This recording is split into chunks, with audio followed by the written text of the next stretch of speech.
I am Dr. Elara Voss, a marine biologist with a passion for uncovering the mysteries of the deep ocean.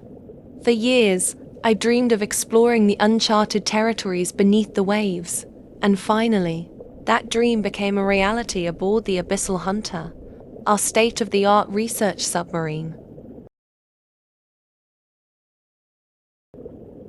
As we began our descent, the submarine's powerful engines hummed gently, propelling us deeper into the blue abyss. I monitored the readings on the console, my heart racing with anticipation. The darkness slowly enveloped us, swallowing the light until we were surrounded by an inky blackness. Depth, 1,500 meters, Marcus, my assistant, called out, his eyes wide with excitement. He had always been fascinated by marine life, and this was his first deep-sea expedition. "Keep an eye on the sonar," I instructed, feeling a twinge of apprehension. The deeper we went, the more isolated we felt. The ocean around us was a vast unknown, and the thought sent chills down my spine. Suddenly, a soft knocking reverberated through the hull, a sound that was both faint and unsettling. "What was that?" Marcus asked, his enthusiasm quickly fading.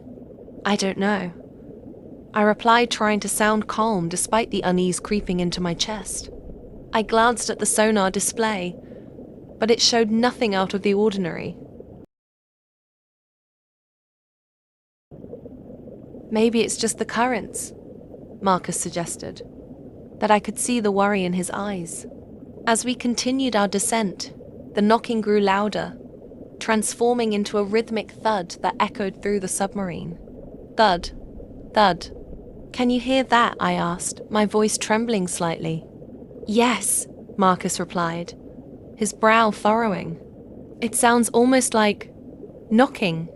As the depth gauge climbed to 2,000 meters, the pressure outside increased, and with it, our anxiety. The lights flickered ominously, casting eerie shadows around the small cabin.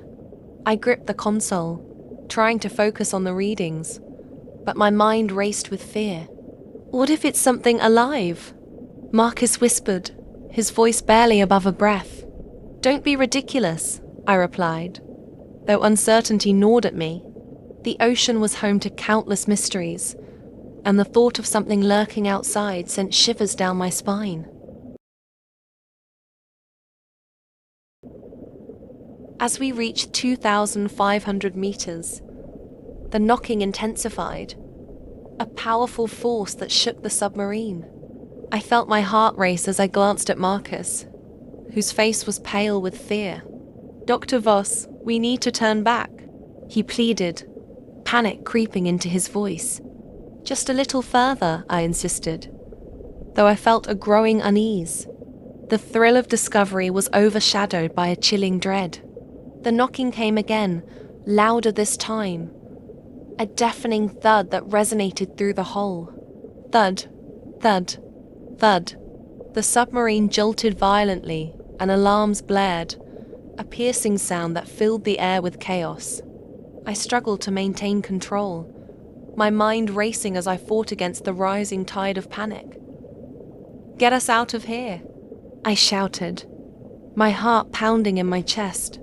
The knocking continued, relentless and threatening. "Trying to ascend," Marcus yelled, frantically working the controls.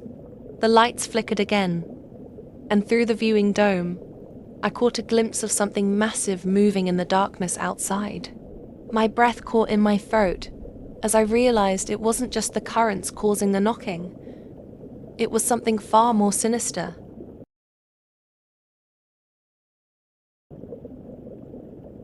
"Dr. Voss, it's coming for us," Marcus cried, his voice filled with terror. "What is it?" I asked, my voice shaking.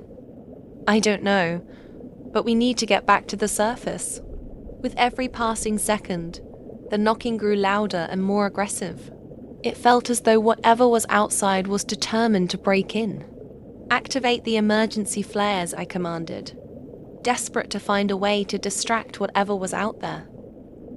Marcus fumbled with the controls, and I could feel the pressure mounting.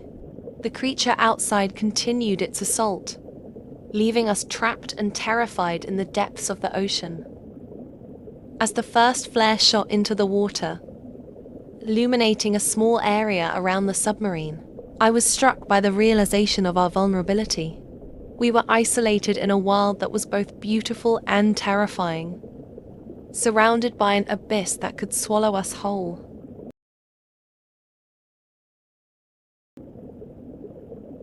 "Look!" Marcus shouted, pointing to the viewing dome. A massive shadow loomed just outside, its form shifting ominously in the flickering light. I felt a wave of dread wash over me. The creature was enormous, a dark silhouette against the brightness of the flare. "Keep firing the flares," I shouted, my voice barely above a whisper. As the last flare ignited, the creature hesitated, drawn to the light. I thought we might have a chance to escape, but just as hope flickered in my heart, the knocking returned, this time with a force that rattled the submarine to its core. Thud, thud, thud. The sound was deafening, echoing in my ears as the submarine began to shudder under the impact. I clutched the console, my mind racing with fear and desperation. "Dr. Voss, it's getting in," Marcus screamed, his eyes wide with horror. The door quaked under the pressure, and I felt the crushing weight of dread settle in.